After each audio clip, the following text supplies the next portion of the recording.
Hello दोस्तों, स्वागत है आप सभी का पॉलिटिकल साइंस की इस क्लास के अंदर। संविधान से संबंधित बड़े रोचक और महत्वपूर्ण प्रश्नों के साथ ये सीरीज रहेगी अपनी। शुरुआत करते हैं। पहला जो प्रश्न है इसके अंदर, भारत के संविधान के अनुच्छेद 76 के तहत के निम्नलिखित में से कौन सा पद एक संवैधानिक पद है? तो अनुच्छेद 76 में जो संवैधानिक पद दिखाया गया वो है भारत के महान्यायवादी का, भारत के न्यायवादी का। ठीक है ना। भारत के महान्यायवादी की नियुक्ति से संबंधित अनुच्छेद कौन सा है? तो अनुच्छेद अभी पढ़ा था हमने, तो ये अनुच्छेद 76 है। तो ये सरकार की सलाह पर यानी प्रधानमंत्री की सलाह पर राष्ट्रपति महान्यायवादी की सलाह देते हैं। ठीक है ना। अगला प्रश्न है, भारतीय संविधान के अनुच्छेद 80 के अनुसार राज्यसभा में अधिकतम कितने सदस्य हो सकते हैं? तो राज्यसभा में अधिकतम 250 सदस्य हो सकते हैं। तो संविधान के विवरण 80 में राज्यसभा के लगभग 250 शामिल है, जिसमें से 12 है वो राष्ट्रपति के द्वारा मनोनीत किए जाते हैं, और 12 तो राष्ट्रपति के द्वारा मनोनीत किए जाते हैं, 238 है वो राज्यों और संघ के राज्य के प्रतिनिधि होते हैं।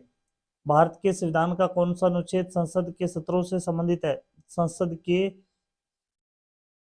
सत्रों से संबंधित है, तो वो है अनुच्छेद 85। अनुच्छेद 85 85 में यह वर्णन किया गया है कि संसद का सत्र किस प्रकार से जारी होगा। ठीक है ना। 89 यहाँ पर लिखा गया है। 89 89 के अंदर है वो राज्यों की परिषद के अध्यक्ष और उपाध्यक्ष की स्थापना बताता है। अध्यक्ष और उपाध्यक्ष की स्थापना बताता है 89। ठीक है ना। 90 के अंदर जो बताया गया है वो है उपसभापति के पद से अवकाश है या उनको पद से हटाया जाना। अनुच्छेद 101 में दर्शाया गया संसद में स्थान का रिक्त होना, संसद में स्थान का रिक्त होना। अगला प्रश्न देखिए, भारत के संविधान के किस अनुच्छेद में उल्लेख किया गया है कि लोकसभा में एक अध्यक्ष और एक उपाध्यक्ष होना चाहिए? तो ये 93 में लिखा गया है। 93 के अंदर भारत के संविधान के निम्नलिखित में से कौन सा अनुच्छेद संसद के प्रत्येक सदन के लिए एक अलग सचिवीय स्टाफ के लिए परिभाषित करता है? अलग सचिवीय कर्मचारी या स्टाफ के लिए परिभाषित करता है, वो है 98 अनुच्छेद 98 के अंदर दर्शाया गया है। अगला प्रश्न है कि भारत के संविधान के किस अनुच्छेद के अनुसार सदन की बैठक करने की गणपूर्ति सदन के सदस्यों की कुल संख्या का 10वां भाग होता है? तो ये 10वां जो भाग है ये अनुच्छेद विवरण 100 के अंदर दिखाया गया है। अनुच्छेद 100 के अंदर इसको दर्शाया गया है। अगला प्रश्न है कि संसद और उसकी समितियों और सदस्यों की सभा शक्तियां, विशेषाधिकार, उन्मुक्तियों को मुख्य रूप से भारत के संविधान के किस अनुच्छेद में रखा गया है? तो भारत के संविधान के अनुच्छेद 105 में इसका वर्णन रखा गया है। अनुच्छेद 105 में। प्रश्न नंबर अगला है 9, भारत के संविधान का कौन सा अनुच्छेद राष्ट्रपति को संसद के दोनों सदनों की संयुक्त बैठक बुलाने की शक्ति प्रदान करता है? राष्ट्रपति किस अनुच्छेद के तहत है वो संसद के दोनों सदनों की संयुक्त बैठक है बुला सकते हैं? तो अनुच्छेद 108 के तहत। अनुच्छेद 108 के तहत भारत के संविधान में निम्नलिखित में से किस अनुच्छेद के अनुसार धन विधेयक को राज्यों की परिषद में पेश नहीं किया जा सकता? राज्यों की परिषद में पेश नहीं किया जा सकता धन विधेयक को, तो अनुच्छेद 109 के तहत। भारतीय संविधान का कौन सा अनुच्छेद धन विधेयक की परिभाषा से संबंधित है? धन विधेयक की परिभाषा से संबंधित है अनुच्छेद 110। प्रश्न 12 नंबर है, भारत के संविधान के निम्नलिखित में से कौन सा अनुच्छेद हमें धन विधेयक का विवरण देता है?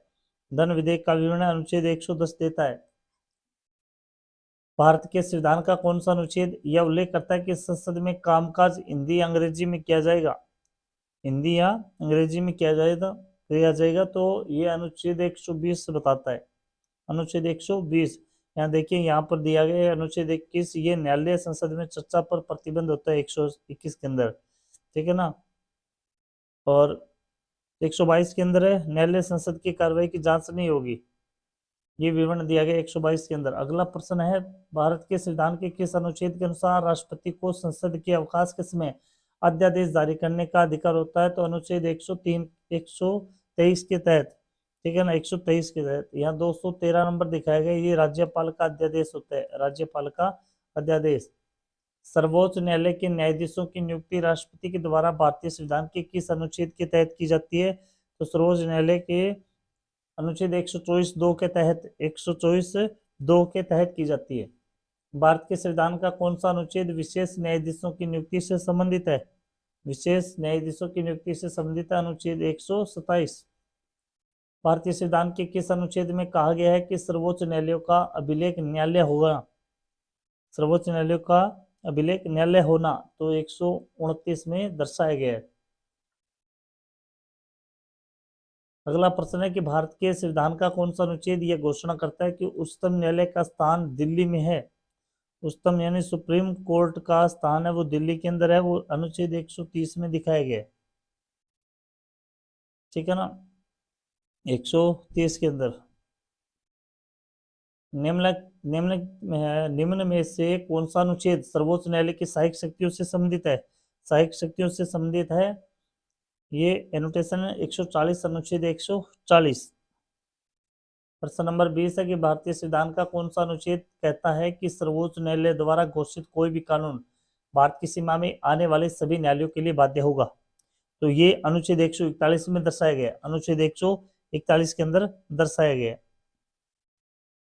अगला प्रश्न है, भारत के संविधान का कौन सा अनुच्छेद राष्ट्रपति को विशिष्ट श्रेणियों के मामले में उच्चतम न्यायालय की राय लेने के लिए अधिकृत करता है? तो ये अनुच्छेद 143 करता है, 143, 143 अनुच्छेद में लिखा गया है। भारत के संविधान के किस अनुच्छेद में कहा गया है कि भारत के क्षेत्र में सभी प्राधिकरण, नागरिक और न्यायिक सर्वोच्च न्यायालय की सहायता के लिए कार्य करेंगे? तो ये अनुच्छेद 144, 144 में लिखा गया है। भारत के संविधान में वह कौन सा अनुच्छेद है जिसमें भारत के नियंत्रक और महालेखा परीक्षक का उल्लेख है, यानी केग का वर्णन है? केग का वर्णन है 148 के अंदर, अनुच्छेद 148 में। भारत के संविधान में कौन सा अनुच्छेद भारत के नियंत्रण महालेखा परीक्षक के कर्तव्य और शक्तियों से संबंधित है? तो 149 में उनकी केग की शक्तियों का वर्णन किया गया है। भारत के संविधान के किस अनुच्छेद में यह प्रावधान है कि राज्यों के राज्यपाल होंगे? राज्यों के राज्यपाल होंगे 153 के तहत, अनुच्छेद 153 के तहत। भारतीय संविधान का कौन सा अनुच्छेद राज्यपाल की सभी कार्यकारी शक्तियों से संबंधित है? सभी कार्यकारी शक्तियों से संबंधित है, अनुच्छेद 154। भारतीय संविधान का कौन सा अनुच्छेद राज्यपाल की क्षमादान शक्ति से संबंधित है? राज्यपाल की क्षमादान शक्ति से संबंधित है, अनुच्छेद 161। भारत के संविधान का कौन सा अनुच्छेद किसी राज्य के सरकार के कामकाज के संचालन से संबंधित है? राज्य के राजकाज से संचालन से संबंधित है, तो अनुच्छेद 166, 166 में मंत्रिपरिषद का वर्णन किया गया है। अगला प्रश्न अपना, भारत के संविधान के किस अनुच्छेद में राज्य में विधानसभाओं के गठन का प्रावधान है? राज्य में विधानसभाओं के गठन का प्रावधान है, अनुच्छेद 168 के तहत। भारतीय संविधान के किस अनुच्छेद के अनुसार धन विधेयक को विधान परिषद में पेश नहीं किया जाना चाहिए? धन विधेयक को विधान परिषद में पेश नहीं किया जाएगा, तो अनुच्छेद 198 के तहत। भारतीय संविधान का कौन सा अनुच्छेद एक उच्च न्यायालय को नागरिकों के मौलिक अधिकारों के प्रवर्तन के लिए रिट जारी करने का अधिकार देता है? तो ये 226 में वर्णन है इसका, 226 के अंदर इसका वर्णन दिया गया है।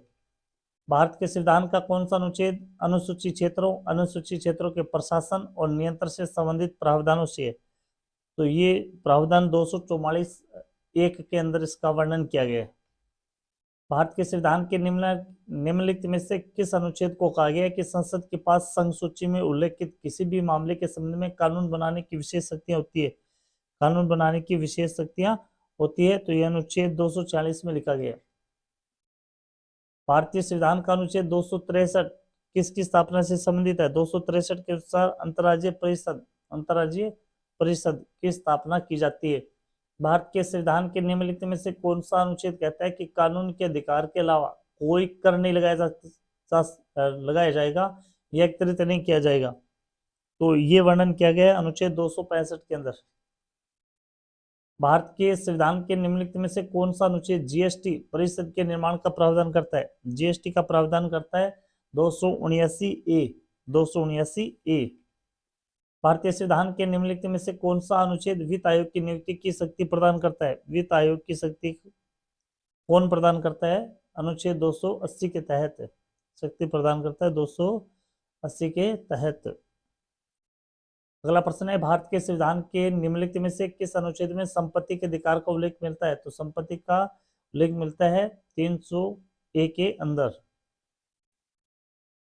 अगला है, भारत के संविधान के निम्नलिखित में से कौन सा अनुच्छेद भारत में संघ और राज्य लोक सेवा आयोगों के कर्तव्य और कार्यों को निर्धारित करता है? तो ये करता है अनुच्छेद 320, अनुच्छेद 320।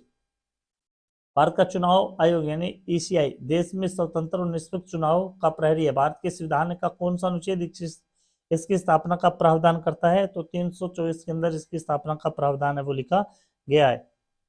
अगला प्रश्न है, संविधान के किस अनुच्छेद के अंतर्गत चुनाव आयोग संसद और राज्य विधानसभा के चुनाव करवा सकता है? तो ये करवा सकते हैं अनुच्छेद 324 के तहत। भारत के संविधान के किस अनुच्छेद में लोकसभा में अनुसूचित जाति अनुसूचित जनजाति के लिए सीटों का आरक्षण प्रावधान है? तो अनुच्छेद 330 के अंदर इनकी सीटों का प्रावधान रखा गया। भारत के संविधान के किस अनुच्छेद के अंतर्गत राष्ट्रीय अनुसूचित जाति आयोग की स्थापना अनुच्छेद 338 के तहत की गई। भारतीय संविधान के किस अनुच्छेद में कहा गया कि सामाजिक और शैक्षिक रूप से पिछड़े वर्गों के लिए राष्ट्रीय पिछड़ा वर्ग आयोग के रूप में जाना जाने वाला एक आयोग होगा? तो ये अनुच्छेद 338B1 के अंदर इसका वर्णन किया गया। भारत के संविधान के निम्नलिखित में से कौन सा अनुच्छेद प्रदान करता है कि देवनागरी लिपि में हिंदी संघ की आधिकारिक भाषा होगी? तो ये जो वर्णन किया गया है अनुच्छेद 343(1) के अंदर इसका वर्णन किया गया है। तो अनुच्छेदों से संबंधित हमने लगभग पिछले क्लास में 100% और इसमें 45 क्वेश्चन कवर किए हैं। आपको अच्छे लगे तो लाइक और शेयर जरूर करिए दोस्तों। कम समय में ज़्यादा प्रश्न हो रहे आपको इसी मंच पर मिलेगी। जय हिंद दोस्तों।